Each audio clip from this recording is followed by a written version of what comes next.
Yep, the YouTube's up, so we can begin. Okay, we're good to go. Perfect. Well, good morning, everybody. Welcome to another meeting of the Climate Change, Environment and Growth Executive Advisory Panel. I hope you're all well this morning. Going to kick things off with apologies for absence, which is agenda item number 1. No apologies received. I think we perhaps have. We've had apologies from Councillor Lee. I know Councillor Buckingham is sitting in as substitute. So welcome, Councillor Buckingham. Okay, so we'll go on to agenda item 2, which is members' declarations of interest. Having been through the agenda, does anybody have anything to declare? I can see shaking of heads, so I'm going to take that as nobody has. And move on to agenda item 3, which is the minutes of the meeting held on the 20th of October. I hope everybody's had the opportunity to read through these. And if there are any comments, could you please let me know now? Can't see anybody waiting to say anything. So if we're all happy, we'll take those minutes and accept those. And now we're going to move on to the substantive agenda. So we've got a slight change here. We're going to take agenda item 6, which is an update on the successful bids to the Community Renewal Fund first. And Ian Church is going to take us through this. And I hope you will have seen that we had some great success with this. So over to you, Ian. Thank you, Chair, and good morning, everybody. I won't go through all the detailed report because I'm sure you've read it. But in summary, the Community Renewal Fund was launched in March. We were given a very quick time to go out to potential project deliverers to see what see the kind of appetite, and we had a fantastic response to that. It made shortlisting, assessing and shortlisting projects quite challenging, but we did that, and it was endorsed by the shortlist was endorsed by the executive in June.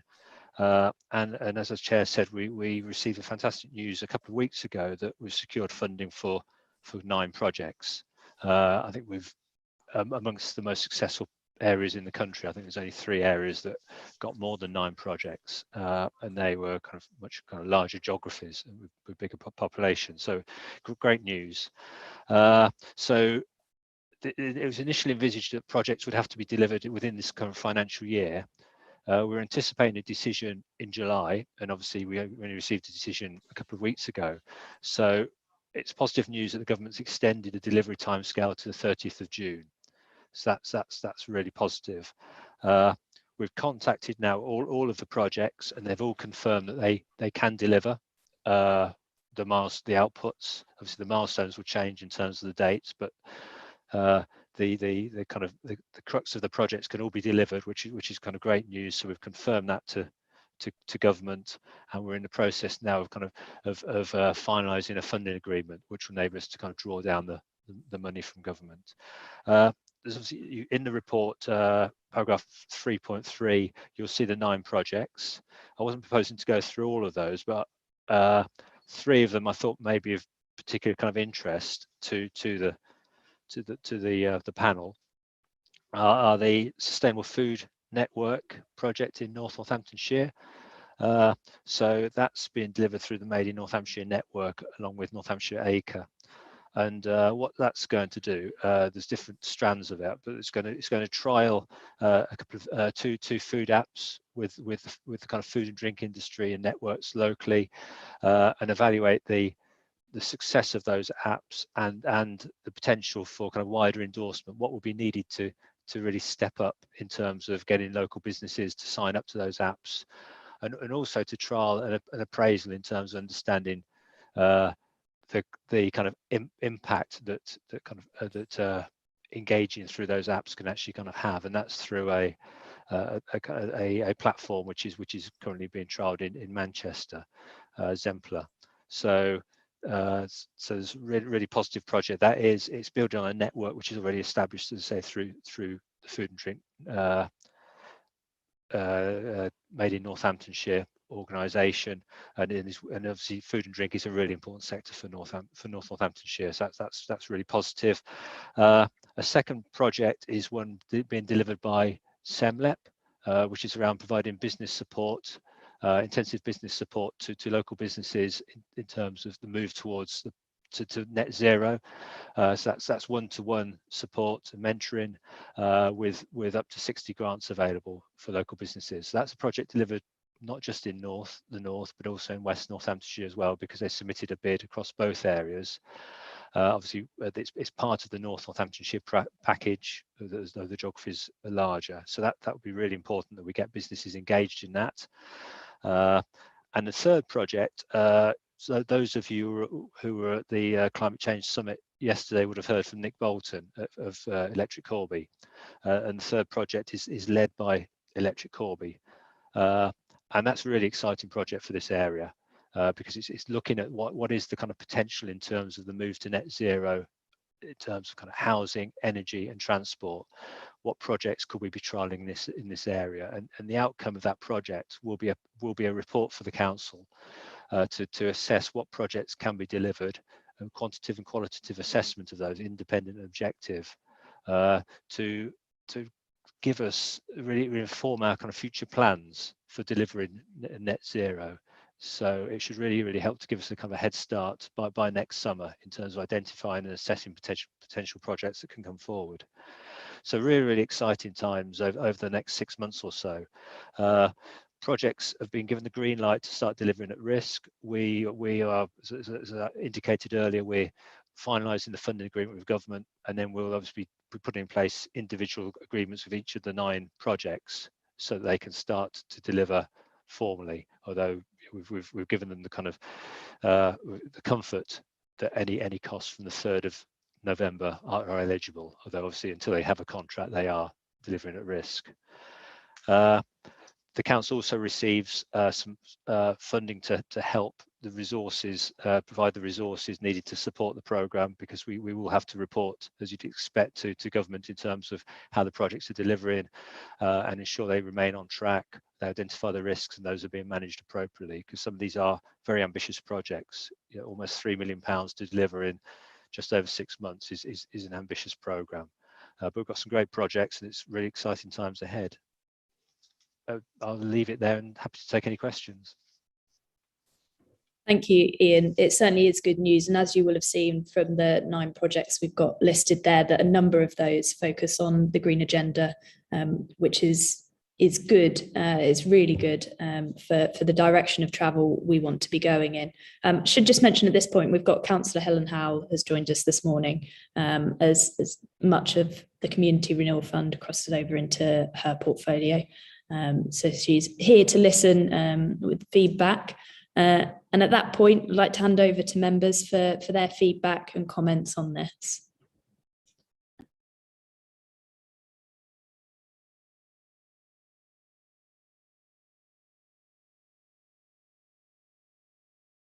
So, Councillor Albone, your hand went up first. Thank you, Madam Chairman. The food one, which is that one? Hang on.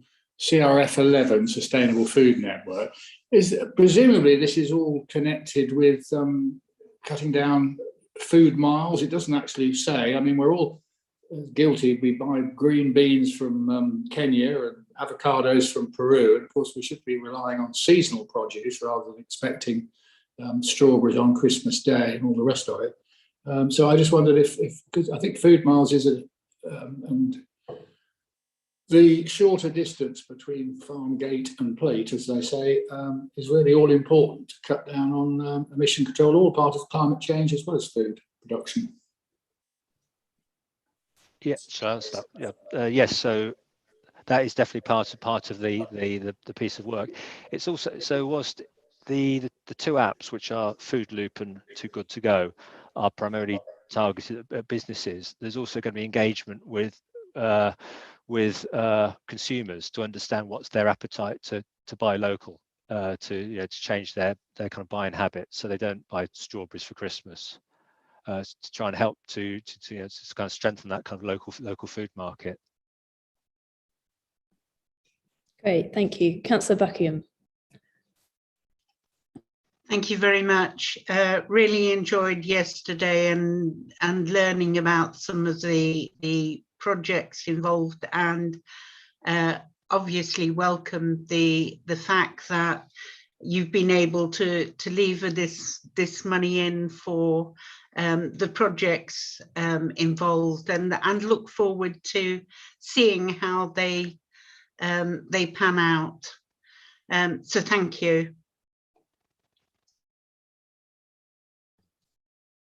Thank you, Councillor. And yeah, you know, fantastic work from everybody that put these bids together. It's no small task, so you know, a big well done to everybody involved. And it will be great to see how these develop out. It'll be really interesting. Councillor Dell. Hi, thank you. Thank you, Chair. I wanted to ask a little bit about the CRF 21, the construction skills programme, because it mentions that training people with a focus on sustainable construction.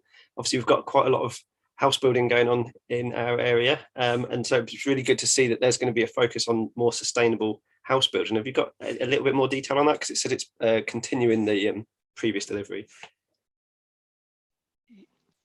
Yes, so that's a project where we need to go out to procurement. So it's led by the council, but we will need to procure a training provider to deliver that programme with us. And part of that tender process will involve, well, what kind of training can you offer in terms of green construction? So yeah, well, that will be a kind of a key consideration in which provider we select. But I'm obviously happy to kind of provide further details once we've got a provider on board in terms of the specifics of sustainable construction.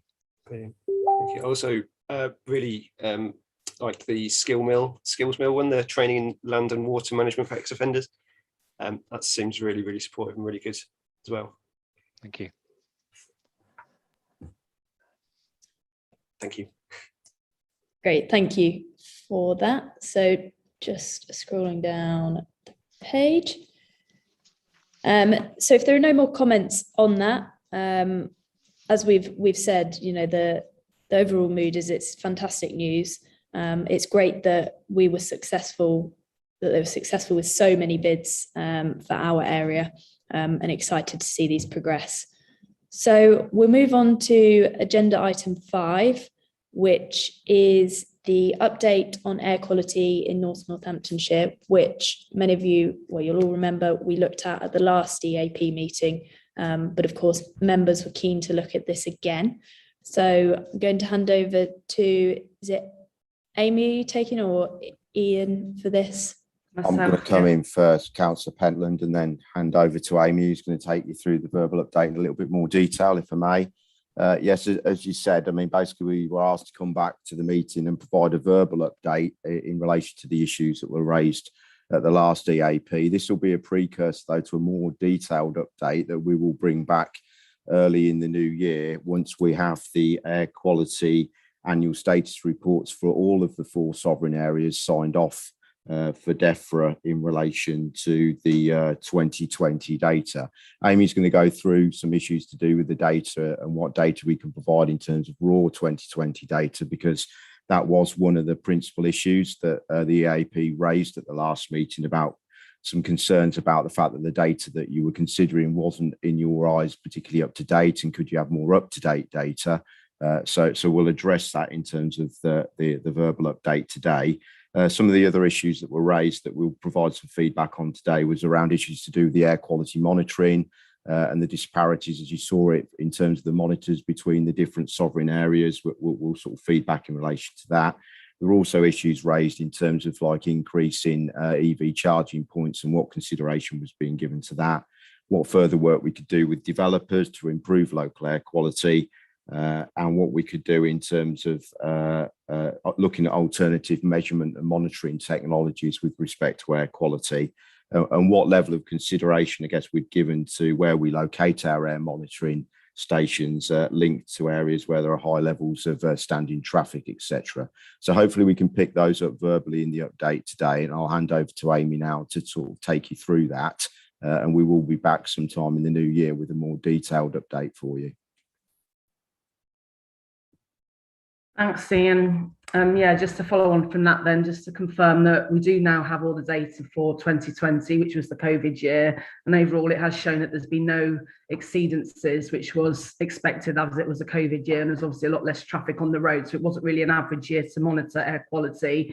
But nevertheless, that data is most of that data is with DEFRA now. 2 of the reports are from Kettering and East Northants, the Corby and the Wellingborough reports will be with them shortly, and we hope to get full reports back to you in the new year once the data has been annualised and corrected and validated by DEFRA. Then we can give you a full, clear picture of what the data looks like. But from a high level review, it's looking good as expected.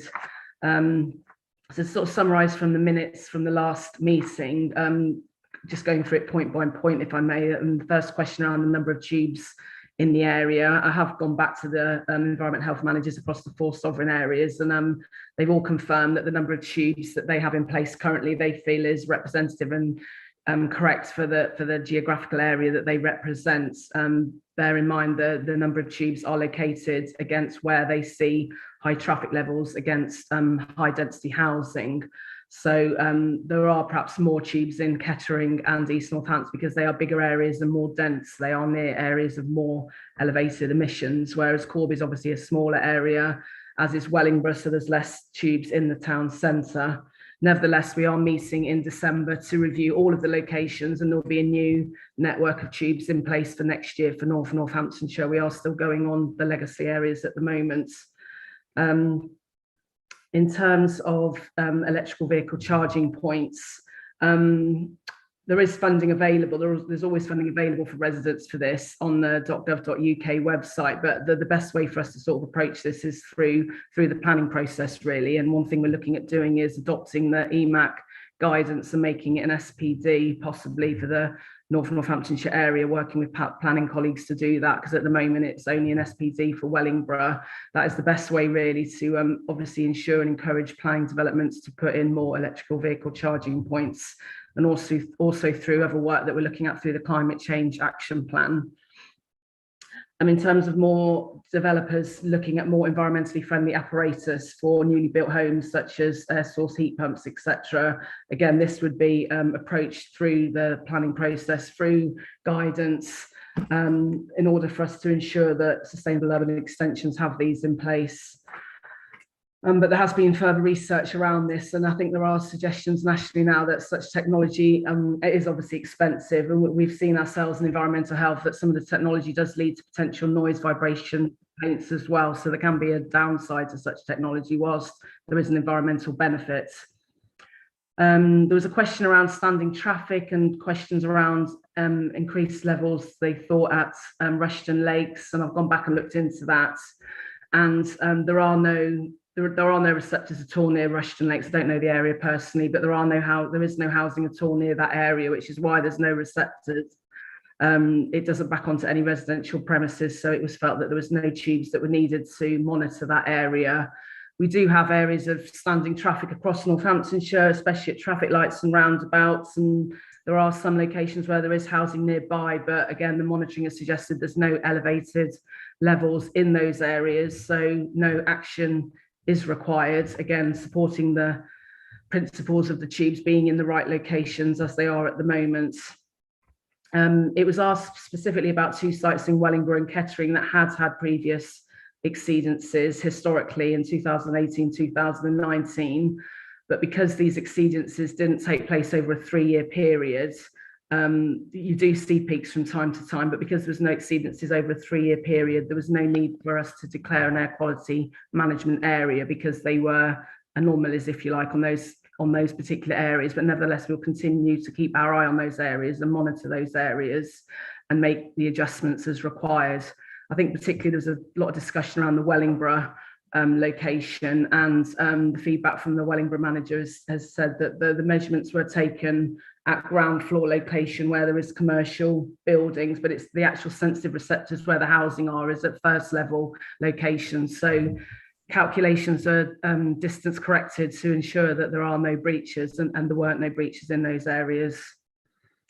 In terms of looking at better technology, we've done some research into this, and as probably expected, continuous monitoring sites are available, but they do require a power source, and they are very expensive, in excess of £10,000, because of the cost of the equipment and the need to calibrate them and to install them and to maintain them. From the research that we've carried out, it does seem that it's the major cities across the UK that have air quality management areas in place that have invested in these continuous monitors. And it's, again, unless we do a full feasibility study, it's still felt that these aren't needed at the current time in Northamptonshire because of the overall low levels of air quality that we see. And I think that's it in short, as a summary from the last minutes. But if there's any questions, I'm happy to answer them. Thank you for that update, and I appreciate you coming back today to talk to us about this again. And obviously we'll get a further update in the new year, which I'm sure councillors will welcome.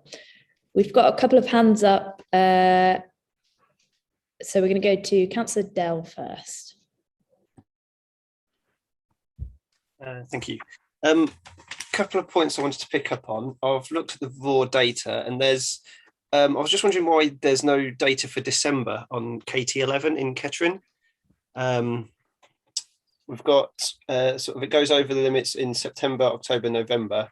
It's over 40, but there's no information for December last year.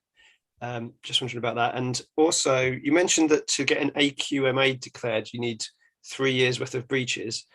Obviously, last year was a COVID year, as you mentioned. So is that, but it did breach in 2018 and 2019. So is the COVID year going to be taken into account as that, or would the clock now reset and it would have to be 3 years from 2021? That's a couple of my questions for now. Okay, I'll have to go back to the Kettering manager to query that. I know there's been a shortage of staff in environmental protection in Kettering, and I know there was sickness in December, so that might explain why the tube wasn't taken down and sent off for analysis. So I will confirm that. So apologies, there's no data for December, but it will be annualised with the rest of the months to, obviously, when we come back in January, we'll be able to give a clear indication of all those sites across the year. But I will find out about that December, so I don't have an answer for that right now. In terms of the air quality management area in 3 years, I believe, I'll have to check the guidance, but I believe it's an ongoing 3-year process. So the COVID year will be taken into account whilst there was no concerning breaches and the levels were generally low. It would still be taken into account and annualised and taken into account as an average. But I don't believe the clock's reset for this year. No, but we can go back and ask DEFRA how they work that out. Okay, so I did have one more question as well. It was looking through a lot of the stats. It looks like November, there was a lot of breaches in November, and I was just wondering if there's a reason for that. I mean, was it a difference in humidity or rain patterns or weather patterns or something? But there seems to be a lot of breaches in November, and I presume it's. I think that was in between lockdown. Is this November 2020 you're talking about? I think that was in between the lockdowns, wasn't it? It was November lockdown month. I can't recall off the top of my head, but I guess that's when people were perhaps starting to, I think that's when things were opening up and we went into the tier system. So there was possibly more traffic on the roads in November after the previous lockdown months in April, May and June, before we locked down again in January, February of 2021. Okay, thank you. I know it's worse in winter as well, generally, but yeah, thank you. Thank you. I can't see any other hands up. I know Councillor Bone did have her hand up earlier, but has said she's having some internet issues. So Councillor Bone, if there are questions that you've got, perhaps it'd be worth asking them via email or something if you're struggling at the moment. Okay, so as we've said a couple of times, we're going to have this back again in the new year to look at the data that you've got. I know officers are working hard with the reports around that. So if we're happy for now, content, we will move on to the next item on the agenda, which is agenda item 6, reflections on NN Climate 21. And I'm going to be doing this one for a change. So this one's going to be quite, a short one. There was obviously lots of reflections, and I made closing remarks yesterday, which I hope many people had the opportunity to see. First of all, I just wanted to reiterate my thanks to everybody that was involved. Really grateful to the speakers for giving up their time to come and talk to everyone. And I know the officers worked really hard to get this off the ground and have such a good event yesterday. I thought the conference went really well. And And I hoped it allowed local people the opportunity to engage with the work going on their doorstep in tackling climate change and looking after our environment. As I said yesterday, COP26 allowed us to look at the global scale of things primarily.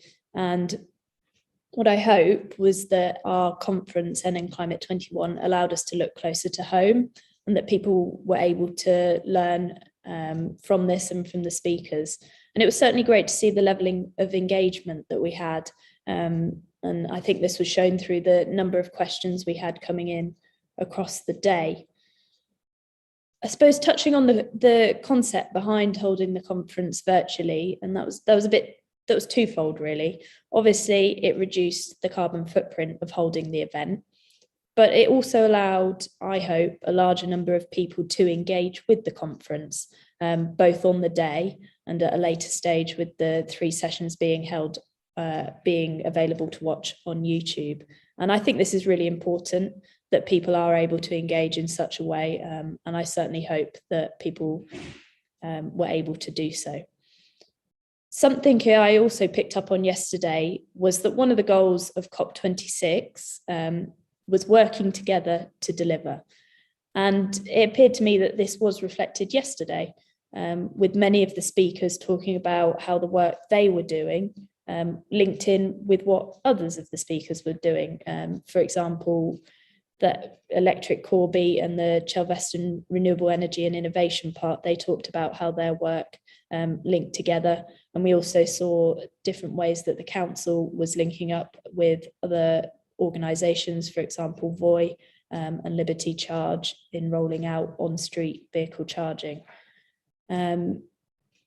So I think it was really useful. I think we were able to look at the facts as they were for Northamptonshire and what climate change means for us locally, which again is important because often we hear about the global impact, but it's also really important to understand what it means for us locally. And I'm grateful to Dr. Holt from the University of Northampton for taking us through that. Obviously, we've already seen horrible events such as flooding last year locally that really devastated people's lives. And I think that reiterates that we need to keep working as hard as we can in doing our bit in terms of climate change. So I think I'll probably end the remarks there. If there are comments, feedback, be happy to take them from members. Councillor Dell, I see your hand up. I thought it was a really, really, really good day, and everybody involved should be very proud of putting that together. It was really impressive.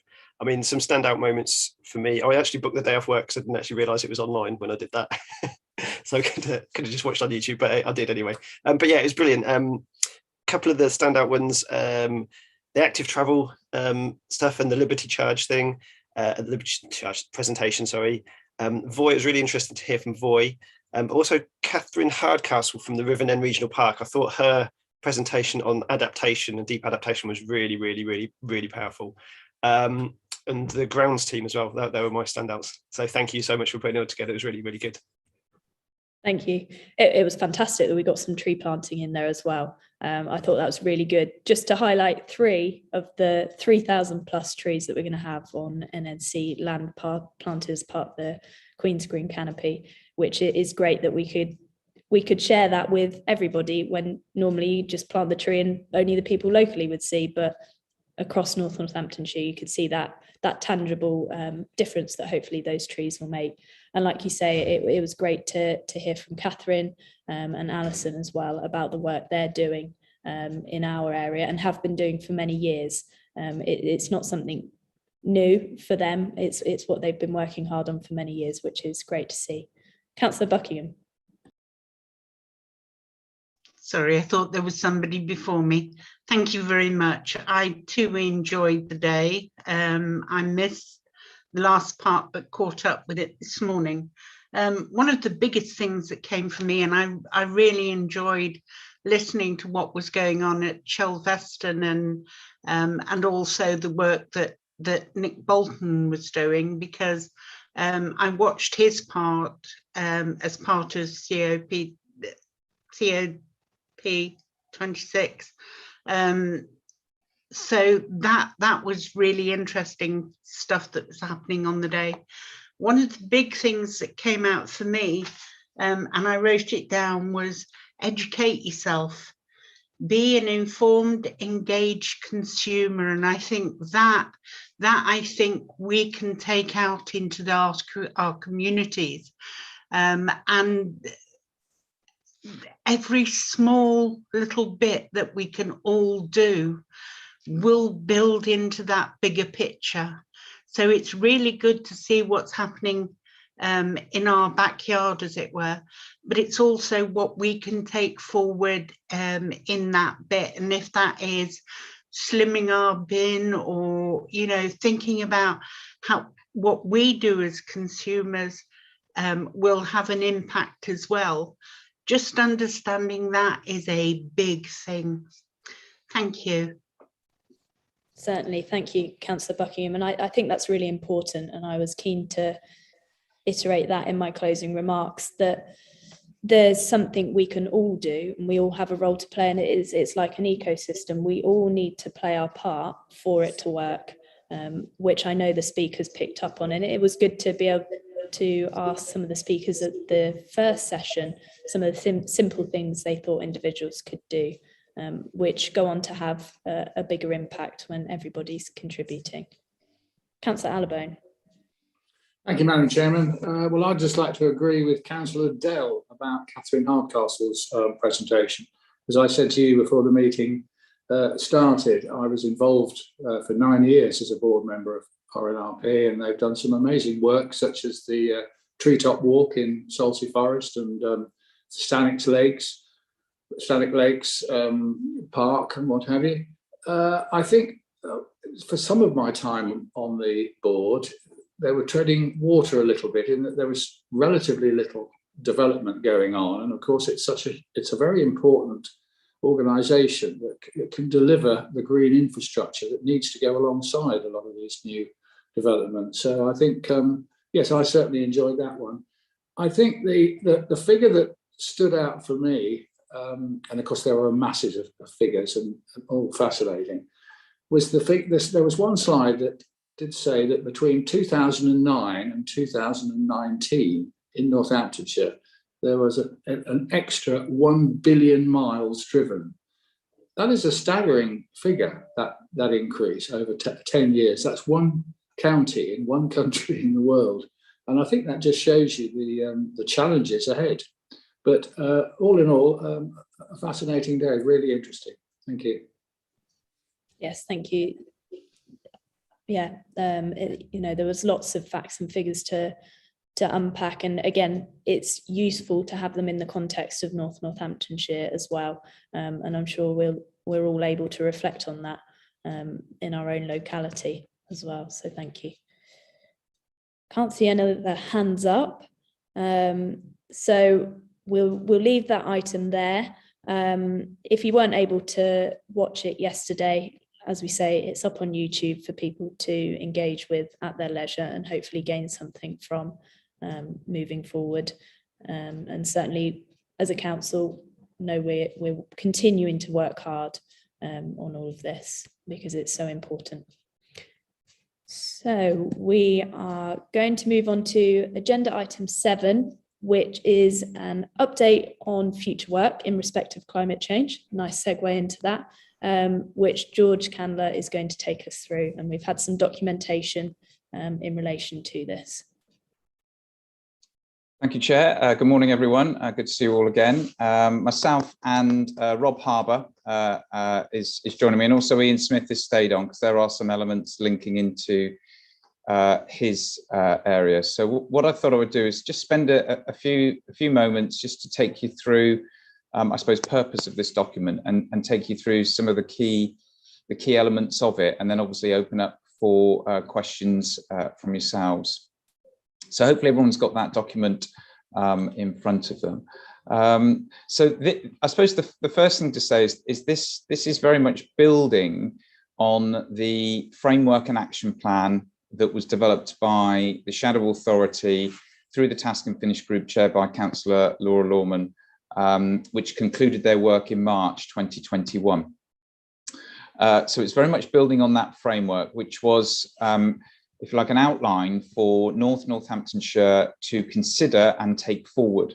And this is what this is trying to do, but in a slightly more granular fashion, but more importantly, responding quite rightly to the challenges we've had from members on the executive advisory panel, which is, when are you going to do this? You know, what is the time frame that you're going to start to do some of this activity? So what we've tried to do is to break that down. There's some things in this that weren't in the framework, but follow the sort of key strategic themes that were in that original framework. But there's others where they're actual direct lifts, because we feel that they are appropriate. But again, we want to sense check that with yourselves. And because of the size of the task, and we heard, you know, small contributions can make a significant global impact. And I think it's important that what we're trying to do with this particular document is outline what we can do in the next 12 months, but not losing sight that this is going to be a journey for Northamptonshire, working with our partners to deliver in terms of reduction of our own carbon footprint and mitigation, but also providing support and an enabling function and being a key partner with others across Northamptonshire in their quest as well to improve the environment and to reduce their own carbon footprint. So that's the broad purpose of this, and again, very much builds on the climate and environment emergency that was declared at Council in July 2021. And we've already heard a number of specific areas of work that as a council were progressing, and we've heard some of those earlier this morning through the Community Renewal Fund, and some great work done by the team as facilitators and enablers primarily to support others to secure funding for specific projects. So turning to this, well, as I say, this is a 12-month, if you like, approach, action plan, route map, whichever term you'd like to use, through till October 2022. And what we also recognise is that we need to develop the medium term, which is sort of over the next 3 years, so to 2024, and then again that wider, longer term, which for the purposes of this document we're suggesting is to 2030, but really pick a date really in terms of people's definition of longer term, but that's what we've done in terms of this. So I'm just going to take you through some of the key elements. So on leadership, ambition and partnership building, which again, you know, some of these key headlines chime with the climate framework that we've previously seen. So a lot of this is, you know, about having the right resources in place, the right expertise in place, and we have been able to make progress on that. So we do now have somebody working for us for the next 6 months that is solely dedicated to the climate change and wider environment and sustainability agenda. And we're also looking to commission some specific strategic support, as well, as you can see there, next month, that will undertake a range of activities. We've just highlighted a few of them there, and we're liaising with Councillor Pentland in terms of what that overall brief will look like.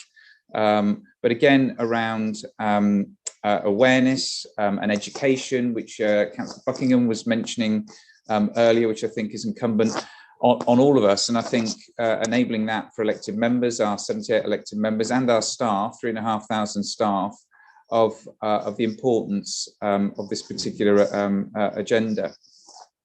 And again, also establishing our carbon baseline output. And that's really important, because once we understand how much Northamptonshire is emitting in terms of carbon, that then gives us our baseline from which to work from, and an action plan to reduce that. And then to be very clear with an action plan on when we can not just achieve carbon neutrality, but I think we I don't want to shout too loud, even though this is being broadcast live on YouTube, but also, not just strive for that, but aim as an authority to aim for carbon positivity where we can. And that may not be as a council, but that may be in certain pockets of what we do, which I think, again, is really important to set that level of ambition. So and just to reassure members, there's already work going on around that particular piece of work at the moment around understanding our carbon footprint as a council. So again, that's going to be a key piece of that, and also to form this cross-council dedicated team, which is already in place, and indeed, sort of one of the first tasks they were charged with was developing the conference that we've just been talking about. The wider point, which Rob's touched on a few times, is the sort of wider functional team that would sit in Rob Harbour's area of growth and regeneration around climate change and flood and floodwater management. So again, and Rob's making progress on that. You'll see the awareness element rings through a number of these. So carbon literacy. Through the work that and if you like, the accreditation from the Carbon Literacy Trust is really important. So we've been having conversations as officers and Councillor Pentland with the trust themselves, but we're aiming to launch training in January of next year for members and for initially a cohort of staff. Obviously, we've got 3,500, so we've just got to think through how we do it, but we want to sort of, for want of a better term, do some pilots so that we can test it, make sure that it's fit for purpose, and then cascade that out. We're just working through that at the moment, but our intention is that will be, we're aiming to try and launch it next month, with it actually starting in January is the aim. And then again, a wider rolling program of awareness sessions we're looking to develop, and again, progress is being made on that behind the scenes. Across our workforce, they can be the greatest advocates, the greatest agitators of change as well. And so again, it's really important that we develop and work with our staff, and you can see a range of opportunities and actions that we believe we can undertake, but also can be measured against, particularly in service plans. For example, embedding it into job descriptions, and similarly, you'll have already noticed, and we've had a couple of discussions around the strategic, if you like, business plan of the council through its corporate plan. Climate change, the environment is writ large within that. Moving on to, so I'm on page 4 now, just if you're following. So in terms of the next one is one that we're just giving ourselves a bit of time just to think through, which is to develop a wider community-focused forum partnership that would cover North Northants. I know there are separate ones already established in North Northamptonshire around climate change, but how we can develop that for the wider North Northants area, who would take, who would take the lead, who would secretariat that, etc. Just needs a bit of thinking through, but again, writ large into our action plan.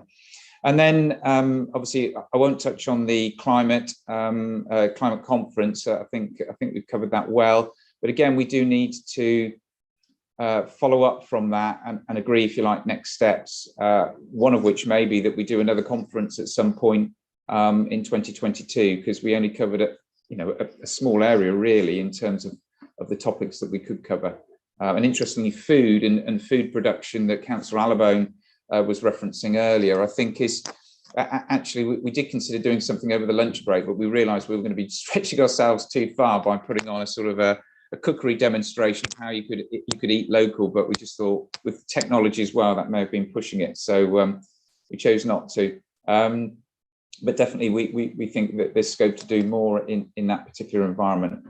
A big one is the actual climate change environmental strategy and action plan. And again, the approach that we want to take with that is very much around that co-design piece. So how do we shape that? How do we design that with partners?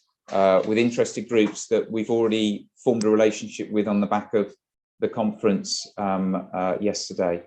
So again, that will be a key strand, and will shape, if you like, and direct our work and enable us to be scrutinised as well on what we're doing, both individually and in partnership in the coming years.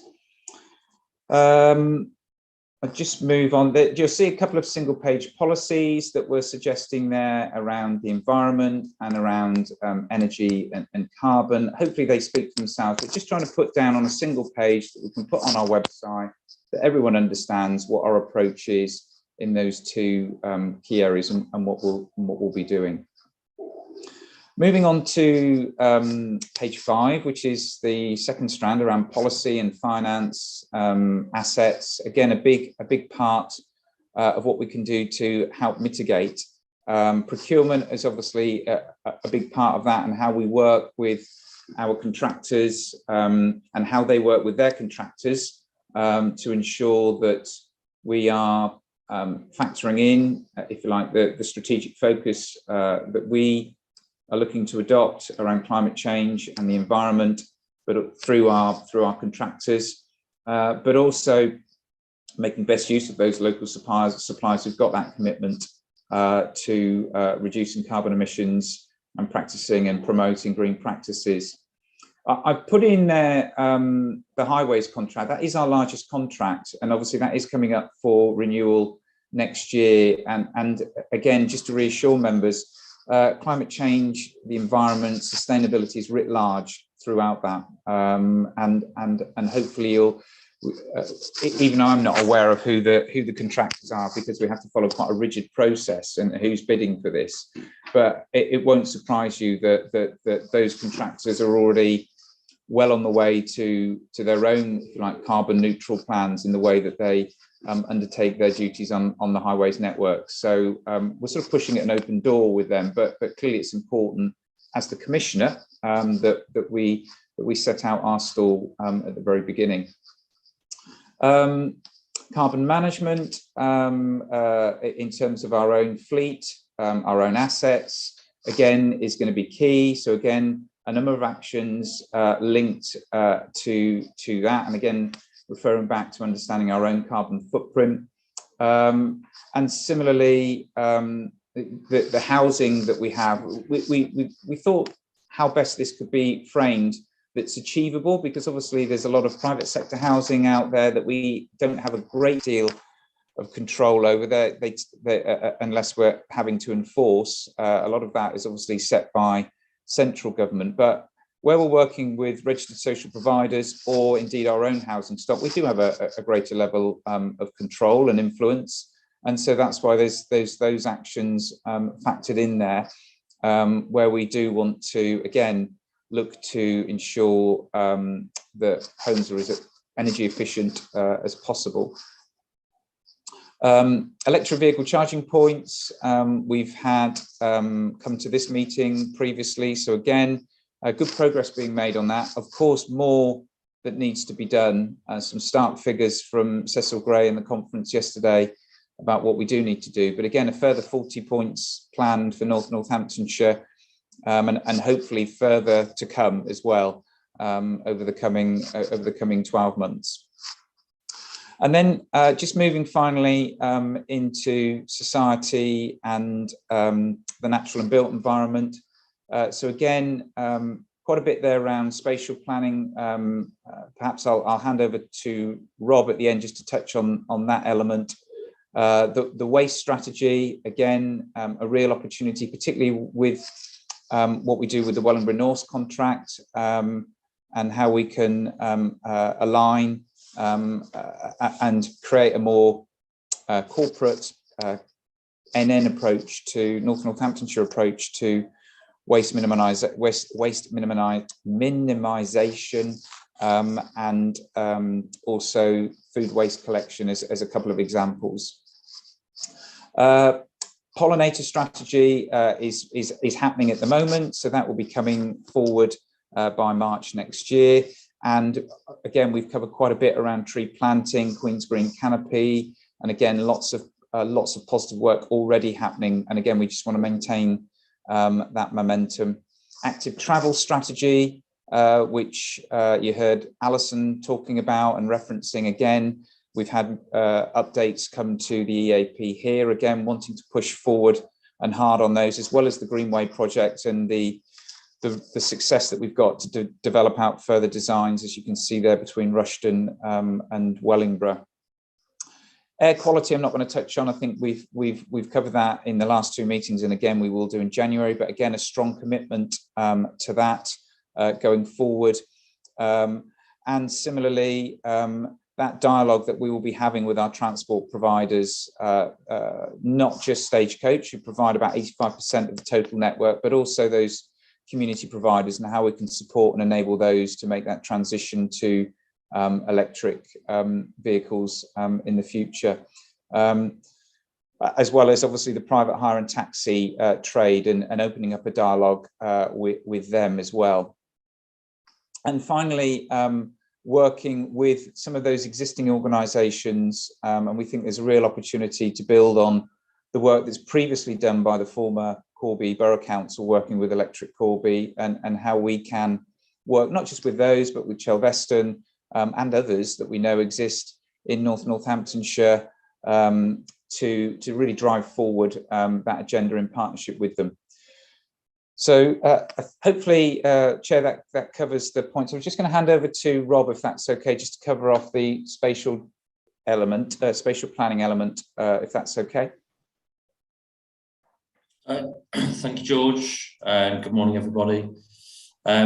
Yes, so obviously, I mean, there's a lot within the route map, but the spatial planning element is fairly critical to us, I think, moving forward in terms of how we're able to manage and influence future growth within Northamptonshire.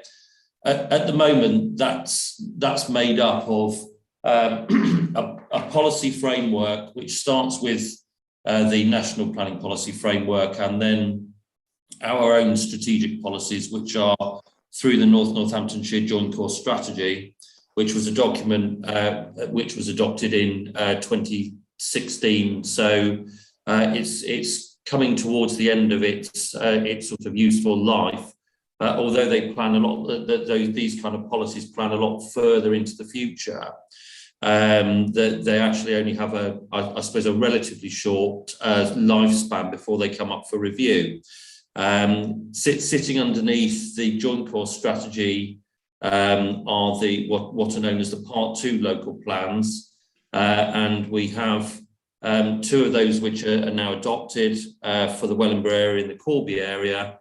And the Kettering area is in the last stages. It's just about to cross the finish line shortly in terms of adoption by council, and then finally will be the East Northants Thrapston area Part 2 local plan, which is due to go through public examination next February by the Secretary of State.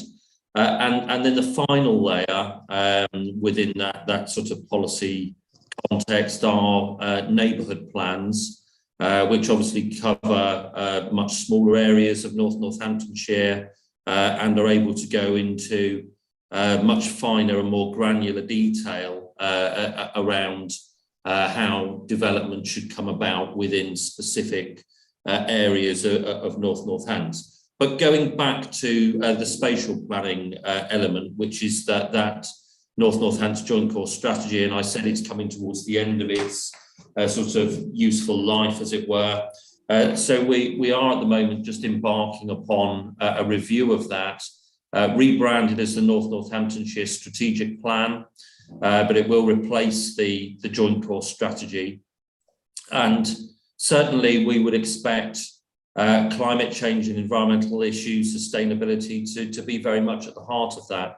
Sustainability is at the heart of planning policy, even at a national level, and there's very much an expectation that that our own strategic planning policies that sit underneath national policy align with those principles, and so I'm sure won't come as any surprise, that we would expect to see within that strategic plan elements and policies around, for example, green energy production, around flood protection and mitigation, around trying to encourage sustainable growth and development, where we offer the ability for people to live, work, play within I suppose a sort of a smaller area. So it's what it's trying to do is to enable people to live and work more locally,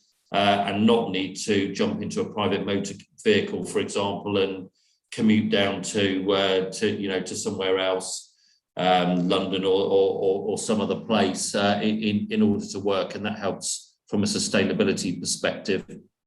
And there will be other policies in there around blue and green infrastructure. So obviously that's things around the River Nen, for example, but also green infrastructure in relation to open space, country parks, and about how that comes around through growth that we would see enabled through new planning policies, because it's obviously really important, and you will see it across, for example, the sustainable urban extensions, many of which are underway at the moment, that not only do they deliver large quantities of housing, and in the case of the SUEs, thousands of houses per SUE, but they also deliver many hectares of green and blue infrastructure, and employment land as well. So an ability, hopefully, to seek local employment as well. So that's I think is where we're heading in terms of spatial planning. We also need to fit into the Oxcam ARC, and there is at the moment a spatial framework which is under development, and that is likely to form another layer of national policy, and so we will need to align ourselves with that. So the planning teams at the moment spend a lot of time feeding into the work of the Oxcam ARC and the work that's being done to develop that spatial framework. And there was a little earlier this year a report that went through executive on a set of environmental principles in relation to the Oxcam ARC that feeds into the spatial framework piece of work that's being undertaken by government, not by us, but we have a key role as a stakeholder within the ARC in terms of playing into and influencing what emerges from that spatial framework. So they're the sort of key pieces of work. I suppose the other thing probably just to say before I zip it is that our own strategic plan is an enormous piece of work. It takes a long time to produce. Starts off with having to collect up-to-date evidence to support the policies and the direction of travel that we wish to take. So that evidence-based work is underway at the moment. We're commissioning pieces of work that will build up that evidence base, and it's through that we then start to develop ideas and start consultation on what potential draft policies might look like. So overall, my guess is we're probably looking at something like ambitiously, perhaps a 3-year period in which to develop the new strategic plan from where we are now. So it's a big piece of work, but will be, I think, incredibly influential for Northamptonshire and the way in which we seek to direct growth. I'll stop talking, I think, at that point there, George. Thank you, Rob, and I'll swiftly hand back to the chair. Thank you, Rob and George, for taking us through that. And thank you to you and your colleagues for the work on this. I think it's really important that we have a robust plan for delivery, which is something that members and the public alike will expect from us, that we're not just going to saying we'll do X, Y, and Z, but we're delving into the detail. about how we actually deliver on this. And thank you, Rob, for going into the detail on the planning side of things there, which is always very important, and rightly so, to local people and members alike. So got first hands up. There we've got Councillor O'Hara. Thank you. I'm sorry I was a bit late joining. I had trouble trying to get on. Just a few things really. Picking up on what Rob was saying about strategic planning. I know it's a massive undertaking for all the consultation we have to undertake and all the evidence we have to gather. And I think one of my concerns is that with an ever increasing reduction in land available that's suitable for development and can provide a good area for development in terms of open space. There are so many developments that we have come online and are being built out that have a bit of open space, but it's not appropriate open space. So in a COVID world, which we are going to have to live with for some time to come, and even without a COVID world, it's so important for people's mental health to have those open spaces and maintain those open spaces and to look after our environment. And that includes the area that's already there, that's not developed, our parks, our waterways, our open land that people have the ability to walk across, and our footpaths are imperative in this, to work in symbiosis with our farmers, with our landowners, and to respect them and respect that actually it's their livelihood. And I think because we've got a partnership with so many different people now, with so many different communities and with so many different associations, it's imperative that we kind of work with also the local councils, the parish councils, who are finding now that because of COVID and because people have had to go out and exercise, that they've had to close off areas. You can't get access to some areas now on waterways. It's well known that I paddleboard a fair bit throughout the year and have done for quite a few years, a good 10 years or more. Because of people being out, people have had to close off areas because other people haven't cared about the environment, don't respect it. So it's now debilitating walkers, paddleboarders, kayakers, whatever, to be able to access that. So I don't know whether that's something the council could work with to look at. There's various areas that I could mention, but I don't want to single any out. And also when we have these private estates being built, some of the areas they're building aren't fit for purpose. They're not appropriate. And I think when it comes to the application, we really need to be drilling down and looking at what we're allowing to be built and how we're allowing places to be sited, including play areas, how we deal with the water drainage, how we deal with the fact that the water tables are getting higher because of the built environment. There's less areas for water to go to. We've had that in Kettering, we've had it in Verret, had it in Wellingborough, where people are flooded out because there's nowhere for the water to go. I know we have attenuation ponds, I know we have palliative ponds, whatever you want to call them. And I know that we have channels and we have pumps built, but we really do need to take a much deeper and more thorough search of our environment to see how, given the topography of the land that we live in, how we are going to deal with the built environment, how we are going to have a sustainable living environment that people can walk, run, bike, hike, paddleboard, whatever.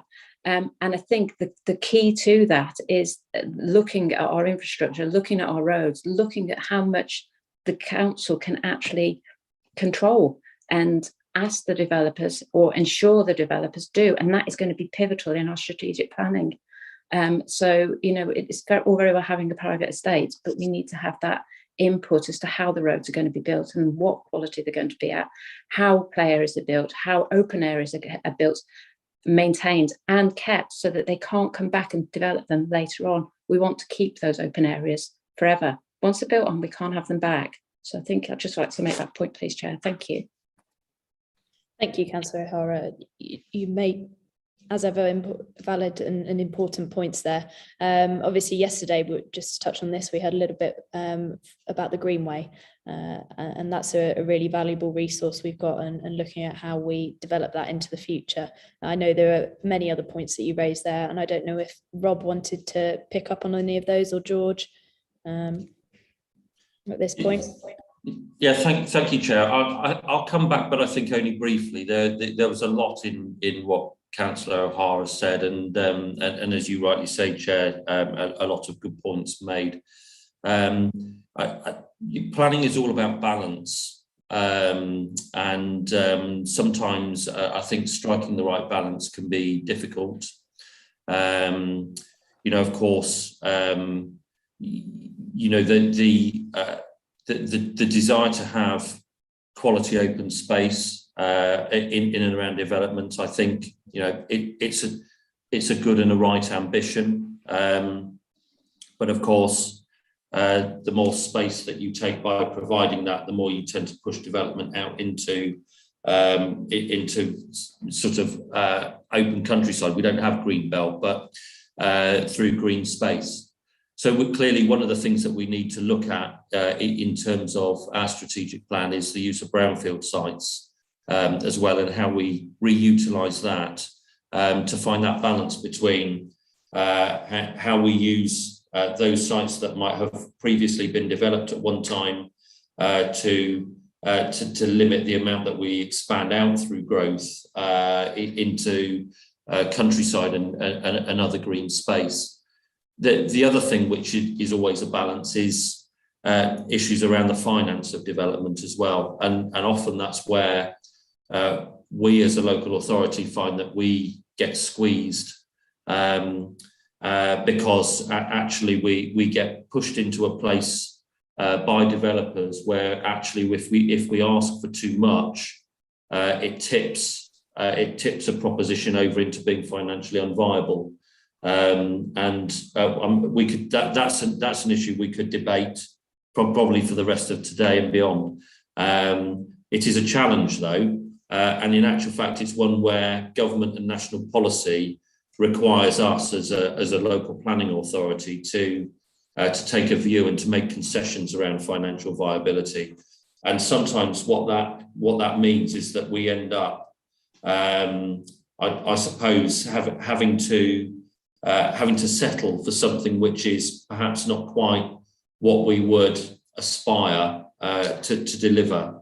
So I think it's about us trying to strike something which is ambitious through the development of our plans and sets out what we would aspire to deliver for growth going forward. And that should always be the best in terms of quality and you know, all those points that were rightly made about access to waterways, about quality open space and countryside for people's health and well-being, and also about trying to improve connectivity for things like active travel that enable people to make choices not to jump in a car to get somewhere. But I think we always also need to have in the back of our mind that the way that the national planning policy works at the moment sometimes means that what actually ends up getting delivered on occasion falls short of what we would aspire it to look like. So it's a difficult balancing act, and but I very much take on board the points Councillor O'Hara makes, and I'm absolutely sure that as we go through the development of the new strategic plan, that she'll make those points, because there's going to be a lot of stakeholder and public engagement in the draft plans to help shape them going forward. So there will be many opportunities to make those points and help shape policies for the future. Thank you, Rob. Councillor Buckingham. Thank you very much. Just want to touch on something that you said, Rob, that the spatial strategy will be about 3 years. It would be really useful for area planning committees to have some form on the report about sustainability that will give us as people who are making decisions have some idea. We've got our climate change statements that I need to marry up the two, the making the decisions on planning against our are things around, you know, what needs to be taken into consideration whilst we're waiting for that strategic planning policy to come on board. Just take it away and think about it. I agree with everything that Councillor O'Hara said about green spaces.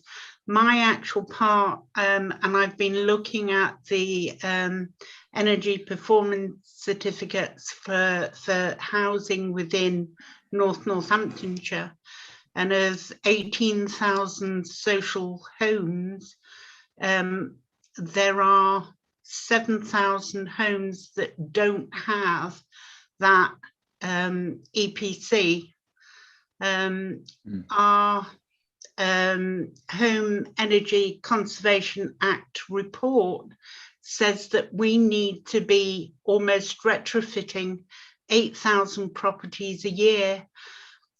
How are we doing against those targets within that report on energy efficiency, retrofitting, getting funding in for those types of things, please?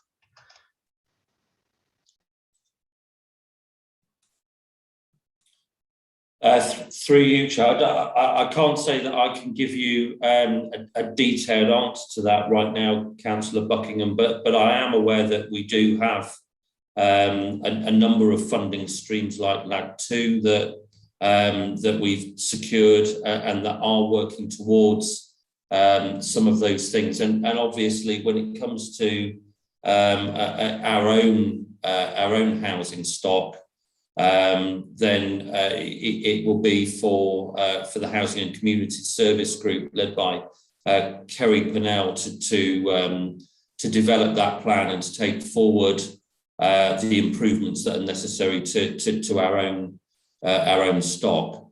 So I think I mean, it's a very valid question. So if I may, it's probably something that we need to try and pull together more information on for you and bring something back.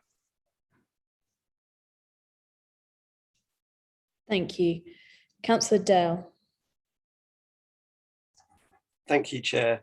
First of all, the agenda supplement is yeah, it's really, really good. I'm pleased to see all the information here. It's really good to see that. I was going to ask about how it related to the action plan, but George explained that at the top. Like he picked some bits out because I did because I know in one of the other the shadow authority things there was mention of citizens' assemblies. I don't know if anybody caught the BBC Two documentary yesterday, The People versus Climate Change, which is a very interesting thing about the UK Citizens' Assembly on climate change.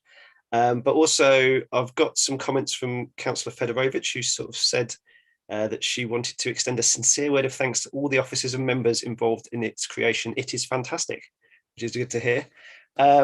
She's mentioned about a 5 to 10 year plan on page 6 would be created. Obviously, this has only just been created, so it'd be really good to see how the future plan for net zero would come about. And the carbon footprint, we can be using the tool to audit, because obviously we need to do an audit to find out how we are then going to save. Is that like the LGA carbon footprint audit tool, or are you using something else? And also we mentioned the Pollinator Strategy. I think the Kettering plan stalled due to lack of funding on that. So obviously it's good to see that there's going to be some funding for climate change, for the climate action plan in the budget, which is great. I was on I think it was an LGA conference a couple of weeks ago, and the Worcestershire Council had 3 million for their climate change. I was like, wow, this is amazing. And they have really did loads and loads of really good community engagement. I'm really pleased to see there's a climate change officer now. I was hoping that they'd be here to introduce themselves. It would be great to meet them, hopefully at a future EAP. And it's really good to see about the carbon literacy training that's happening in January. I'm really looking forward to that. The strategic plan, just to bring up some of the things that Rob said, I noticed, and as I agree with Councillor O'Hara and Councillor Buckingham, obviously, it's really important that people understand the need for some development and how that's going to work. I know I've noticed this week that there's another petition that's gone up about development of warehousing at Titchmarsh this time, and that's gone over 1,000 already signatures on that. The Weekhill Woodwin is nearly 20,000. So people obviously really care about these issues, and we really need to make sure that I'm from being on the local area planning committee in Kettering, I understand that we are sort of constrained by the local plan and what's in that. So I think it's really important that we get the strategic planning right and obviously balance everything. As Rob said, it's a real balance. I'm just wondering, obviously the environment and so much of that is fed from central government, but I'm just wondering if if everybody's had a chance to go through the environment bill that was recently passed to see how that might impact on planning in the area. That's my question. Thank you. Shall I start through you, Chair, and then perhaps pass on to Rob in relation to those last 2 points relating to planning in the Environment Bill and that sort of link into strategic planning. Is that all right with you, Rob, as well? Just, yeah. Thank you, Councillor Dell. I think most of those were sort of comments, if I may interpret those. The specific question that I did draw from that, or to a request, can this group meet the new officer? Yes, of course. We'll make sure that they come along to the next meeting. That's absolutely fine. In terms of budget, it's an interesting one, budget. And I wasn't at the event last week, so and we probably need to understand the statements that were being made at that. But our actual spend at the moment on climate change, the environment, and wider sustainability at the moment is dispersed. It's dispersed into different areas across the council. And something that we know we need to do is try and get a handle on that and understand actually what is that total spend. Because I think once we pull all of that together, we'll probably be quietly surprised is in terms of the actual spend that we're already committing to climate change, to that wider environment and sustainability agenda. So I think I'm certainly not saying we could always do with more money at the end of the day for a whole raft, not just climate change, for a whole raft of different areas. But we also recognise, certainly as officers, we recognise that we have to work within a financial envelope, and therefore choices have to be made. But I think in terms of climate change, I think that, it is an important and key strategic piece of work for the council going forward. So, but I think, I suppose I just want to respond briefly on budget, because I think actually we would be quietly surprised about how much we are already spending. The other thing, just on carbon management and how we're going to understand and audit. So yeah, we've had a look at the LGA toolkit, and part of it, we've also got an officer that's worked quite extensively in the former county council and did a lot of their carbon management there. So we're working, he's helping to inform what we need to do. But clearly you saw the reference to having somebody that we commissioned to come in and, if you like, sense check what our thinking and ensure that we are measuring it. Interestingly, it's a voluntary obligation as far as it's not statutory at the moment to measure your carbon footprint. And similarly, what you include and what you don't include, I think is up for interpretation, I think is fair to say. However, using the toolkit that the LGA promote, I think is a useful starting point, because it is recognised in local government. So that's quite a long-winded way of saying that we've started the work on that. We've got somebody that's done it previously in the county council that's now looking at it for Northamptonshire. And the strategic piece of work that we're due to commission will help sense check some of the work that we're doing behind the scenes, so that we get a good, strong baseline that stands up to scrutiny. So hopefully that answers that, Councillor Dell. I'll pass on to Rob just to pick up on the other 2 points you raised around strategic planning. Thank you, George. I was just trying to remember what the point was about strategic planning. I know Councillor Dell asked about the Environment Bill.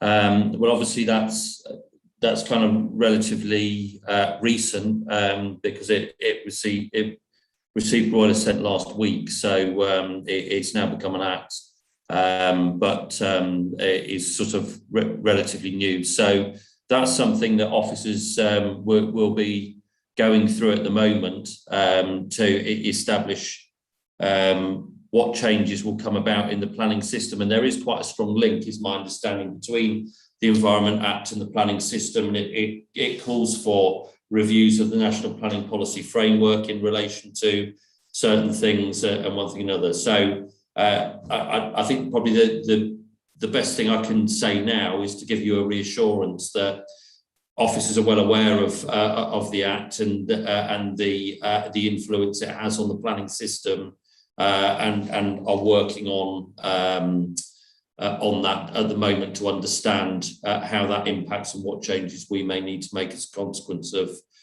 that new piece of legislation. In relation to the strategic plan, not sure whether can Councillor Dell just remind me whether there was another point that needed answering in relation to that, please? I don't think there was. I think I just went on a bit of a ramble. That's fine. I was worried I'd missed something there that needed a response, but hopefully that gives you some assurance over the Environment Act that the officers are on the case.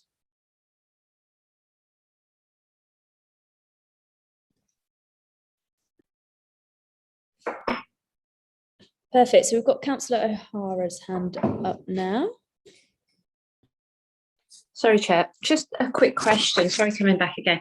Rob, may I just ask, as part of our strategic planning, we did have the document Building Homes for Healthier Lives. And just thinking back to how many properties are not really environmentally friendly, shall we say, and not got the right heating in there. So therefore we're looking at air source and ground source heat pumps. And that's one of the things that I would love to see, but whether homes nowadays that are built out have the capacity to be able to endorse or enhance or include them because of the space that's needed more for the ground source rather than the air source heat pumps. But obviously the more that they use, the cheaper they will be because the production will be higher, therefore it equates to a cheaper product rather than trying to retrofit. So we've got however many thousands, 8,000 I believe it was, give me a forgotten the figure. But if we've got so many homes that we need to retrofit to bring up to standard, and new homes that are being built now are still having gas boilers installed, and the idea is that in 5 years' time they want to eradicate them or start moving them on. How does that fit in with our strategic plan? Is that something that we will be asking developers to do? If the plan is going to take 3 years to enact or work through, then because it is a humongous piece of work and all the consultation that has to take place with various people and the communities that we live in, how would that work in terms of what's now come out in and has been endorsed by Parliament? Thank you, Rob. Yes, thank you, Chair. I mean, firstly, if I can just say please don't get too hung up on the 3-year thing for the strategic plan, because that's very much a finger in the air estimation of how long it takes. And actually, I think government produced a figure which suggests that on average, it takes a local authority 7 years to produce a local plan at the moment. I would very much hope that we're not sitting here in 6 years' time talking about next year's strategic plan.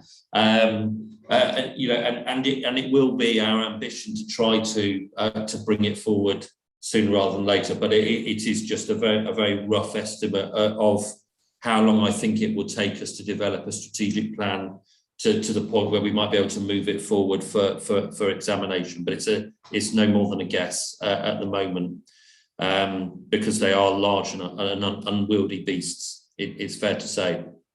I think it's a good point you make, Councillor O'Hara, in relation to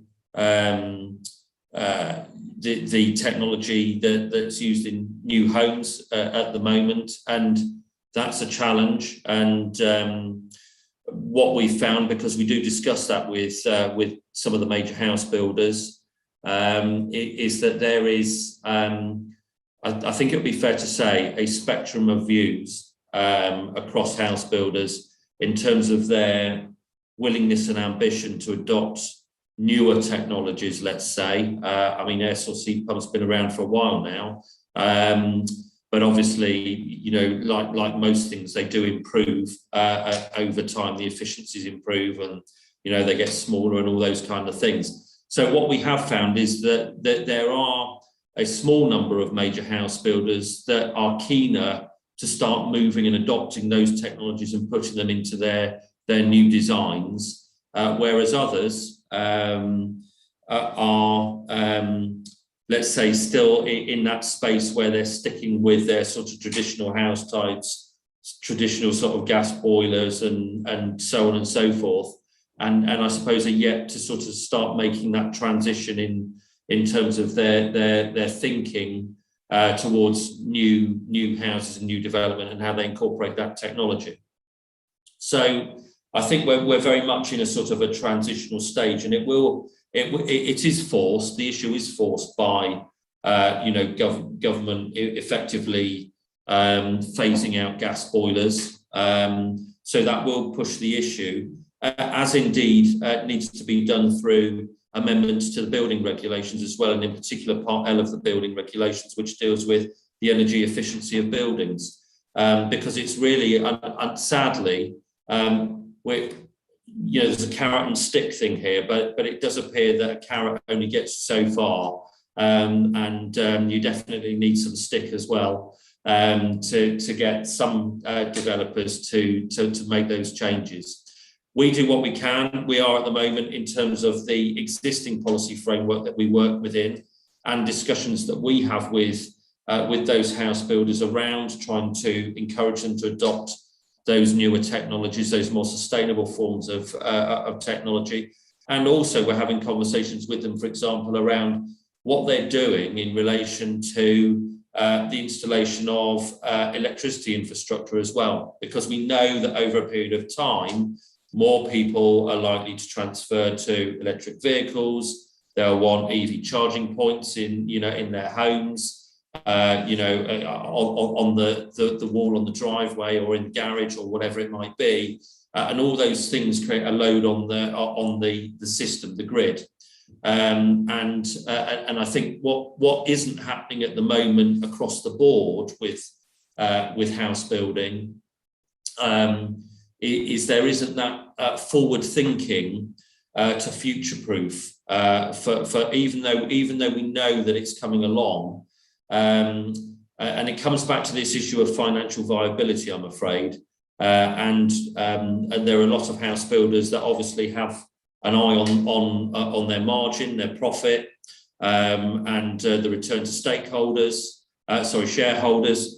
And therefore don't necessarily want to make that investment in future-proofing when they don't necessarily see a financial return on that. So, that's business, isn't it? And I think we have to recognise that is, for a lot of house builders, the business model that they operate within at the moment. So in terms of future policy, clearly we need to try to give that stronger steer through policy to guide house builders and other developers. It's not just all about housing as well, it's commercial development as well, and how we make that more energy efficient, but how we help to guide them down that route where actually it makes it more of a necessity for them to think about future-proofing and adopting new technology in those developments. Thank you, Rob. Councillor Allibone. Thank you, Madam Chairman. Well, picking up on Mr. Harbour's comments there on charging points, I had a resident recently asked if I could help with an application they'd made for a dropped curb. So that they were wanting to buy a new electric vehicle, and they needed to get it onto their driveway so that they could obviously charge it. They only had 4.3 meters and apparently the minimum for a drop curb is 5 metres. I did follow this up, but obviously I was told that inevitably any planning application has to adhere to the current rules and the current legislation. And it does seem to, so it was turned down and that decision was upheld. It does seem to me that we're going to get a lot more of these applications as people seriously consider moving to electric vehicles and obviously need to install some sort of charging points at their property. When I reported back to this particular couple in my ward, they've now cancelled their order for an electric vehicle and they've ordered a new diesel vehicle. And so I think we've shot ourselves in the foot a little bit there. Inevitably, obviously, we do have to keep to current legislation, but I think that legislation is going to have to be reviewed and modified and tweaked and honed a bit as we move forward so that more people will have the opportunity to get electric vehicles, but they will need to bear this in mind with planning restrictions, because otherwise a lot of people are thinking, well, we would go along this route, but we're not allowed to. Thank you, Councillor Allibone, and I appreciate you talking to us about that. Is there feedback on that we've got? Chair, I can, obviously I sympathise with with those residents that were unable to take the route that they wish. I don't know the detail of that particular case. I would well imagine, because Councillor Allibone referred to drop curbs, that actually it's something to do with the highway standards, and it would have been through the planning consultation with the highway authority as the statutory consultee. So for some reason, obviously the proposal's fallen short of the current highway standards. I guess, to some extent it comes back to this issue about balance, doesn't it? Whatever that highway standard is, I imagine it's that for a particular reason. And I suppose it's trying to understand what that reason is. And again, then it's about the balance, isn't it? As to whether or not we need, if it's within our gift, as a local planning or highway authority, to reconsider whether it should be 4.8, 4.5 or something else, or whether or not it is something that actually needs to be perhaps reviewed and revised because of what it was meant to achieve, but what it's preventing being achieved in another sense. And I suppose it, as I say, it's about trying to get the balance right, isn't it, between those things. So I probably can't really say much more than that, I'm afraid, because I don't really, I'm not going to pretend to understand the detail of the circumstance of that particular application. But I understand the point Councillor Allibone's making. Thank you for that, Mr. Harbour. It's just a question, I think, of through the chair, just a question of trying to encourage people to move to greener methods of transport. And I think we're going to shoot ourselves in the foot if we put too many obstacles in. Thank you. Of course, thank you, Councillor Allibone. And I can't see any of the hands up, but thank you for the engaged discussion on that, as ever. There's obviously a lot of component parts to consider in all of this, and we've delved into planning a bit there, but obviously there are much broader conversations to be had on all of that.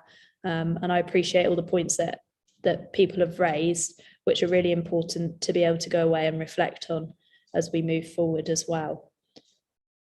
So in drawing that item to a close there, going to move on to the last item on the agenda, which is the close of the meeting. So thank you everybody for your attendance and participation today. Again, we've covered a lot, I think, and had good informed